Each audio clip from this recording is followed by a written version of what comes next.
वेळ व लाभार्थी याचा ताळमेळ आवश्यक, अन्यथा जीवन क्षणभंगूर. खंडाळा येथील क्रांतिसिंह नाना पाटील पशुवैद्यकीय महाविद्यालयात शेळ्या पालन लाभार्थींच्या प्रशिक्षणार्थ 9 मार्च रोजी आयोजित प्रशिक्षण धारकांना विविध डॉक्टरांनी शासकीय योजनेचा ताळमेळ बाबत मार्गदर्शन करण्यात आले. शेळीपालन लाभार्थ्यांना शेळ्या दिल्या जातात, त्याचे पालन पोषण मुलाप्रमाणेच घडावे तरच जीवनाचा कायापालट घडेल आणि जीवन सुजलाम सुफलाम होण्यास मदत मिळेल. याबाबत 24 तास सतर्क राहणे काळाची गरज आहे. यावेळी लाभार्थ्यांचे स्वागत प्रकल्प संचालक डॉक्टर प्रशांत पवार यांनी केले. बातमीसाठी श्रीदिलीप वाघमारे, लोणंद. मुख्य संपादक शौकत शेख. एक तुम्हाला 1 महिन्याचं ट्रेनिंग जे आता आपल्या इथं 2 LSS आहेत ना, काकडे डॉक्टर मी भाऊ आहेत आणि ते आहेत, तर त्यांना पण मैत्रीचं ट्रेनिंग द्यायचं. तर ते तुमच्याकडे फॉर्म भरून देतील. तर आपल्याला तिथेच भरायला लागेल, आमच्याकडे काहीच नाही. तिथून तुमचं नाव आलं तर मी तुम्हाला नक्कीच घेणार आहे. यादी 2 वर्षात 6 कशी मिळतील याबद्दल तुम्हाला सांगितलं असेल. त्यामुळे सर्व प्रशिक्षण होतील. मॅडमचं एक टाळ्या वाजवून अभिनंदन करूया. धन्यवाद मॅडम. आता इथून पुढे लगेच आपण जेवण करूया. ARGO म्हणजे गायनेकोलॉजी, त्यांनी जवळजवळ 2 वर्षे मैत्रीची ट्रेनिंग कंटिन्युअस 1 महिन्याची घेतलेली आहेत. त्यांना खूप असा दांडगा अनुभव आहे. तर मॅडमला मी विनंती करतो की त्यांनी त्यांचं संभाषण म्हणजे इंटरॅक्टिव्ह लेक्चर होईल. तुमच्या समस्या मॅडम जाणून घेतील, त्याचे क्वेश्चन आन्सर होईल. कारण प्रेझेंटेशन आता त्या मॅडमकडं म्हणजे त्या तिकडे होतं पण ते ओपन होत नाही. पण इंटरॅक्टिव्ह लेक्चर असं होईल. तुमच्या समस्या आणि तुमचे काय जे प्रॉब्लेम्स असतील ते मॅडमशी तुम्ही डिस्कस करा. त्याच्यानंतर आपण लंच ब्रेक करू. ठीक.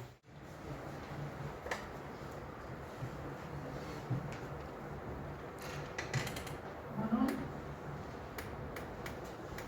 ही पद्धत तुम्ही वापरू शकत नाही. ही पद्धत तुम्ही सन्मान पण केलेला आहे. आपल्या इथं शेळ्यांची परिषद झाली होती महाबळेश्वरला, त्यावेळेस त्याच्यात त्यांचा सन्मान केला आहे. अजून 1-2 वेळा त्यांचा सन्मान आम्ही केलेला आहे. कारण त्या दूध उत्पादन शेळ्या करणाऱ्या शेळ्या त्यांचं संगोपन करत आहेत आणि त्याच्यापासून ज्या दुधाचं उत्पादन होतं आहे ते 250 ते 300 रुपये लिटर याच्याप्रमाणे त्या विकल्या जाते बरं का, दूध शेळ्यांचं. आणि त्या शेळ्यांच्या दुधापासून पनीर आणि चीज असे पदार्थ बनवले जाते. त्यांचं जे दूध आहे ते सगळं मुंबईला जातं आणि पनीर आणि चीज ह्याला पण खूप जास्त डिमांड आहे गाई म्हशीच्या पनीर आणि चीजपेक्षा. म्हणून जे आहे दूध उत्पादन करणाऱ्या शेळ्या त्यांनी जोपासलेल्या आहेत. त्यांच्याकडे विक्रीसाठी पण उपलब्ध आहे. त्यांचा तुम्हाला जर फोन नंबर पाहिजे असेल तर माझ्याकडे आहे, मी तुम्हाला देऊन टाकेन जर कधी व्हिजिट वगैरे करायची असेल तर. तर अशा पद्धतीने दुधाची देखील उत्पादन करता येते आणि ह्याच्यापासून जास्तीत जास्त आपल्याला फायदा पण घेता येतो. परंतु जर ह्या दूध देणाऱ्या बकऱ्यांचाही बोकडाशी संपर्क आला तर त्या बोकडाचा वास जो आहे तो दुधामध्ये असतो. आपण जेव्हा दूध घेतो त्याचा चहा बनवतो किंवा पितो आपण दूध, तर त्याला वास येतो ना. तो जर वास आपल्याला नसेल पाहिजे, खराब वास येतो, तो वास जर आपल्याला नसला पाहिजे ना, तर आपण बोकड हा नेहमी बकऱ्यांपासून वेगळा काढलेला पाहिजे. तर आपल्याला चांगल्या प्रतीचं दूध हे आपण म्हणजे विक्रीस योग्य वास नसणारं आपण दूध लोकांना देऊ शकतो. तर ह्या पद्धतीचा पण नुसता मांसासाठीच म्हणून व्यवसाय नाही, तर आपण दूध उत्पादनासाठी देखील व्यवसाय करू शकतो. हे लक्षात ठेवा तुम्ही आणि त्याच्याप्रमाणे आपण तुम्ही इम्प्लिमेंटेशन त्याचं करू शकता. आता आपल्याकडे आपलं जे दवाखाना आहे त्या दवाखान्याचे इन्चार्ज मी आहे. हे दवाखाना आहे बाजूला इथं. तर ह्या दवाखान्यात जवळपास 300-400 किलोमीटरपासून देखील बकऱ्या ह्या बकऱ्यांचं एकत्रितरित्या संगोपन करू शकतो. आणि सगळ्या ज्या बकऱ्या आहेत त्या थोड्याफार दिवसाच्या वेळाच्या अंतराने त्या वितात आणि त्या विल्यानंतर पण त्यांचं जे संगोपन आहे, त्यांच्या करडांचं संगोपन आहे, हे देखील आपण तसं त्या पद्धतीने करू शकतो.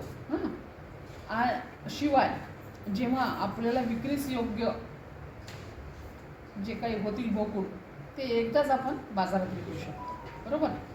तर अशा पद्धतीने आपण ही जी नैसर्गिक पद्धत तुम्ही वापरू शकता.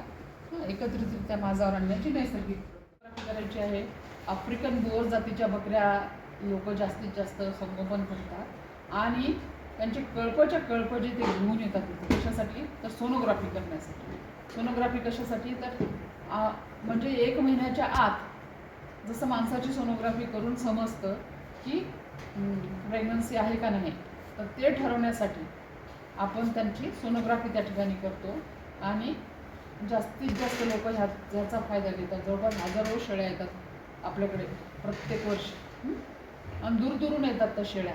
कोल्हापूरपासून सुद्धा शेळ्या इथे या ठिकाणी येतात आपल्याकडे प्रेग्नन्सी डायग्नोसिससाठी, बरं का. तर ह्याच्यातला एक शेतकरी सोलापूर जिल्ह्यातला आला होता आमच्याकडे मागच्या 1 वर्षापूर्वी. त्या शेतकऱ्याने त्याचा एक बोकुड त्याने 8 लाखाला विकत आणलेला आहे, आफ्रिकन बोर जातीचा. शिपिंगनं त्याने इम्पोर्ट केलेला आहे बोकुड, बरं का. आणि तशीच एक बकरी पण त्याने घेतलेली आहे आणि त्यांच्यापासून निर्माण झालेली पिढी आहेत त्यांना नर बोकुड हा बांगलादेशात 10 लाखाला विकला. तर आपण विचारसुद्धा नाही करू शकत. ह्या पद्धतीचं जे काय आहे शेतकऱ्यांमध्ये प्रगती झालेली आहे आणि ह्या शेळीपालन व्यवसायातूनच एवढा नफा ते कमवतात. सही दिख रहा है तभी तो हम खरीद रहे हैं उसको, ठीक है ना.